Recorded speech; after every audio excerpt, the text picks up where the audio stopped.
Bonsoir à tous, nous sommes le vendredi 16 septembre à la une de l'actualité dans l'Aube, les journées du patrimoine. Ce week-end, nous prendrons la direction du château de Charmont-sous-Barbuise. Les bénévoles de l'association à Clochefontaine y organisent ce dimanche un spectacle autour des Templiers.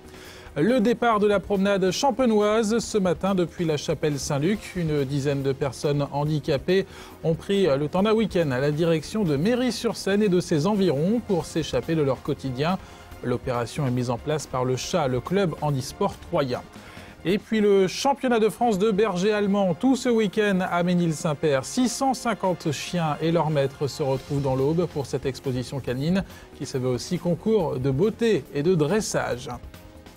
Les journées du patrimoine ce week-end partout en France et donc aussi dans l'Aube avec une centaine de rendez-vous. Dans le programme un coup de cœur, un spectacle dimanche sur les Templiers dans un cadre assez exceptionnel, la cour du château de Charmont-sous-Barbuise. Il a été mis sur pied par les bénévoles de l'association à Clochefontaine. Un spectacle gratuit mais pas sans arrière-pensée. Le reportage à Charmont de Christian Vira. L'histoire débute à l'époque des croisades. En 30 minutes, elle mêle faits réels et fiction durant un spectacle intitulé « La malédiction du Templier ». Dans ce spectacle, nous racontons l'histoire d'une relique qui vient d'Angleterre et qui est ramenée par un Templier. Et ce Templier tombe sur un seigneur assez brutal qui n'accepte pas la mission qu'on lui demande de construire quelque chose en la gloire de Saint-Alban. Et donc le Templier lance une malédiction qui va se perpétuer au fil des siècles jusqu'à maintenant. Intrigue, amour et déchirement, cette malédiction mortelle est portée par 50 comédiens, amateurs et bénévoles. Depuis 4 ans, chaque année, ils inventent un nouveau spectacle, ici, dans la cour du château. Débuté en février, le dernier se prépare avec minutie. Eh bien, par exemple, des chaises à porteurs, des très belles chaises à porteurs qui ont été fabriquées par nous, voilà, sur des plans originaux, avec des vrais matériaux, voilà, tout est fidèlement reconstitué. Alors il y a le scénario, la mise en scène, les accessoires, la musique, beaucoup de mise en scène, donc il y a de l'escrime, de la danse, cracheur de feu si je ne m'abuse. C'est une habitude qu'on a prise et c'est vraiment un plaisir, donc au fur et à mesure, c'est plus du travail pour ceux qui font partie du spectacle. Ce spectacle gratuit est porté par l'association à Clochefontaine, dont l'objectif vise à sauver l'église Saint-Alban, située non loin de là. Mais après la sauvegarde, il faut la restaurer parce qu'elle est vraiment en très piteux état. La restaurer et la réhabiliter, on espère, en un lieu culturel. Et là, bon, le projet est assez vaste. Il faut encore travailler sur le sujet. Le dépliant lié au spectacle invite les curieux à visiter des sites remarquables au sein de 5 villages alentours. L'an passé, entre 2000 et 3000 spectateurs ont assisté à ces représentations.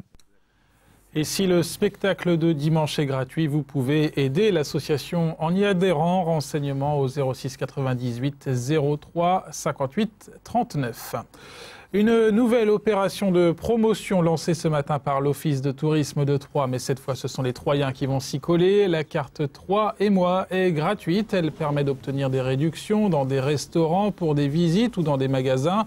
Le concept vise à impliquer les habitants pour mettre en valeur le patrimoine des Troyens qui sont incités donc à faire découvrir la ville et la région à leur connaissance. Marc Sebéran est le président de l'Office de tourisme de Troyes. Il est au micro de Jonathan Boisset. On connaît les musées, mais on ne les connaît pas forcément tous. Et puis on ne connaît pas surtout toutes les autres richesses gastronomiques, culturelles, d'animation, d'événementiel, même dans le domaine de la forme, du sport. Et c'est ce fantastique panel très très large qui est offert grâce à cette carte. Donc on espère que cette carte va devenir une sorte de sésame ouvre-toi pour tous ceux qui vont en profiter. Mais en même temps, ils vont en parler autour d'eux. Le réseau du bouche à oreille, le réseau des connaissances précises est un superbe réseau. C'est la communication par capillarité et c'est la meilleure communication qui soit parce que c'est la plus convaincante. Et pour obtenir l'une des 1000 cartes et ainsi devenir un Troyen malin, un ambassadeur de la ville, direction l'Office de tourisme de Troyes à partir du 1er octobre. C'est la 7e édition. La promenade champenoise est partie ce matin de la chapelle Saint-Luc pour rallier Méry-sur-Seine. Sur la route, une dizaine de personnes handicapées accompagnées par des valides. L'opération est organisée chaque année par le CHA, le club handisport troyen. Ils sont partis de bon matin à bicyclette, en tandem ou en tricycle, le tout sous l'œil de la caméra de Jonathan Boissel. Le reportage. Direction Méry-sur-Seine pour ces cyclistes handicapés et valides. Depuis 7 ans, le club handisport troyen organise sa promenade champenoise, un week-end de randonnée à vélo en Champagne. Le programme, c'est Méry-sur-Seine et tous les jours, nous ferons un périple autour de Méry-sur-Seine d'une vingtaine de kilomètres. Et le samedi soir, nous organiserons notre premier loto au bénéfice du club et de la promenade champenoise, car le budget n'est toujours pas bouclé. Au total, le trajet fait 110 km. Au départ de la chapelle Saint-Luc ce matin, ils sont une vingtaine. Il y a un valide pour un handicapé, de véritables vacances pour certains. Ça leur plaît beaucoup. Notamment, il y a plusieurs personnes qui attendent avec impatience. C'est, je dirais pour eux, certainement leurs seules vacances de l'année.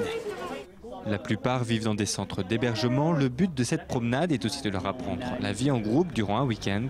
Le trajet se fait sur les vélovoies, mais aussi les routes départementales. Nous prenons la vélo verte à Berberet.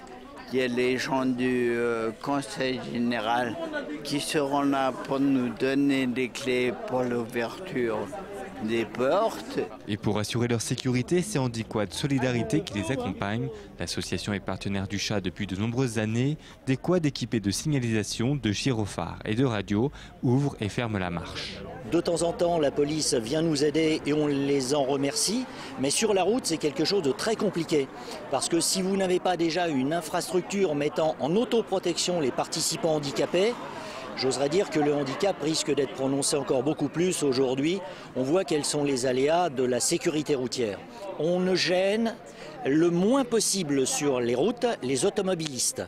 Le rôle d'assistance, c'est de faire que les derniers petits réglages, les aléas, les bobos des uns ou des autres soient vite réglés pour ne pas immobiliser trop le cortège et que ça soit vraiment pas une prise de tête pour les uns et les autres et que ça se fasse en grande harmonie. Chaque soir, ces cyclistes feront étape à la ferme équestre de Méry-sur-Seine, une manière aussi pour ces handicapés de profiter des joies de la promenade à vélo. La présentation cet après-midi à la préfecture de l'Aube de la nouvelle saison de l'orchestre symphonique de l'Aube, l'OSA, qui a fêté ses 10 ans en juin dernier, promet de belles représentations cette année. En tout cas, le public répond d'ores et déjà présent avec 700 abonnés. Gilles Millière est chef d'orchestre et directeur artistique de l'OSA. Il détaille les temps forts de la nouvelle saison à Cyril Tavernet. Écoutez, les temps forts, je dirais que comme il y a 10 ans pour la première série de concerts, ça va être sur le premier concert d'octobre, le célèbre Boléro de Ravel. Ensuite, ce que je pourrais dire, c'est qu'on aura dans les temps forts des concertos de clarinette, de basson, violon, alto, piano, donc les grands instruments de l'orchestre. Alors on est là pour faire écouter la musique que les mélomanes aiment entendre, aussi pour leur faire découvrir un répertoire plus vaste, c'est ce qu'on a fait depuis 10 ans, on va continuer dans cette même lignée. Et cette année, pour argumenter un peu mon propos, je dirais qu'on fait 3 créations internationales, mondiales, de compositeurs français ou espagnols notamment, Ferran Ferran. Donc voilà, l'orchestre vit dans son temps avec des œuvres des 40 dernières années programmées à chacun de ses concerts. Et la 11e saison de l'Orchestre symphonique de l'Aube démarrera le 8 octobre prochain à Bar-sur-Aube. On referme ce journal avec un rendez-vous qui a du chien. Le championnat de France de berger allemand ce week-end à Ménil-Saint-Père. C'est la première fois en 54 éditions que l'événement est organisé dans l'Aube. 650 chiens et leurs maîtres se sont retrouvés pour cette exposition canine. Un rendez-vous qui se veut aussi concours de beauté et de dressage. Le reportage au poil de Cyril Tavernet. Il y a un commandement, au pied. Garde au pied. 10 h ce matin, Django passe son épreuve de travail, un test de caractère pour que ce berger allemand montre son courage. François, son maître, doit lui donner des ordres, attaquer une personne, puis stopper, mordre et relâcher la prise. On le juge d'après ses qualités. Je veux dire, si le chien il a été bien travaillé, il a été bien monté, donc on voit le chien qui est obéissant. Donc déjà avec la suite sans laisse, le chien qui reste au pied. Après quand l'homme d'attaque sort de la cache, le chien va mordre. Et là le chien nous montre une bonne prise, une belle cessation au commandement. Et après il nous montre une belle vigilance vis-à-vis de l'homme assistant. Voilà, ça c'est les qualités, ce qu'on recherche. Comme Django, 650 bergers allemands de toute la France passent des tests dans ces rings, soit pour leur beauté ou pour leur agilité. Une vingtaine deviendront champions de France selon leur âge et leur sexe. Et sur ces champions, certains seront des étalons reconnus. L'étalon, lui, eh bien, c'est la suprématie et c'est comme une Miss France. Parce qu'il va être demandé pour faire des saillies. D'accord ? Parce qu'on va essayer de perpétuer sa progéniture, voir les qualités qu'il apporte, etc. Bon, ben, c'est une Miss, quoi. D'accord ? Et la femelle, pareil, parce que la femelle, elle, ben, on va essayer, son propriétaire va la faire reproduire, bien sûr, pour continuer et perpétuer, s'aligner et pour continuer à développer les caractéristiques principales de la race. En France, il existe 500 éleveurs. Depuis 10 ans, les naissances de bergers allemands sont stables. Il faut compter 11 000 nouveaux chiens par an. Pour les amateurs, le berger allemand est le plus fidèle des compagnons. Le berger allemand, pour moi, c'est la race qui est toujours fidèle, comme disent les Allemands. Toujours fidèle. Le plus courageux, voilà, toujours fidèle. C'est-à-dire qu'il restera toujours avec vous et c'est un chien fidèle. Et ça, c'est important. Vous en avez combien ? Moi, j'en ai toujours une chienne qui a poussé une autre. Maintenant, j'en ai encore une, mais avant, j'en ai eu 3-4. Mais toujours une qui a poussé l'autre. Mais je ne suis pas un éleveur, je suis un amateur. Voilà, un amateur de beauté, voilà, parce que pour moi, c'est merveilleux. Un chiot berger allemand coûte entre 700 et 1200 €. Et s'il a les qualités d'écoute et d'obéissance, il pourrait peut-être un jour être le futur champion de France. Django pied. Et près de 3000 personnes sont attendues à Ménil-Saint-Père ce week-end pour assister à ce championnat. C'est la fin de ce journal. Merci de votre attention. La météo de Sandra Durupt, c'est dans un instant. Lundi, retour de Mathieu Mercier pour le JT. Très bon week-end à tous sur Canal 32.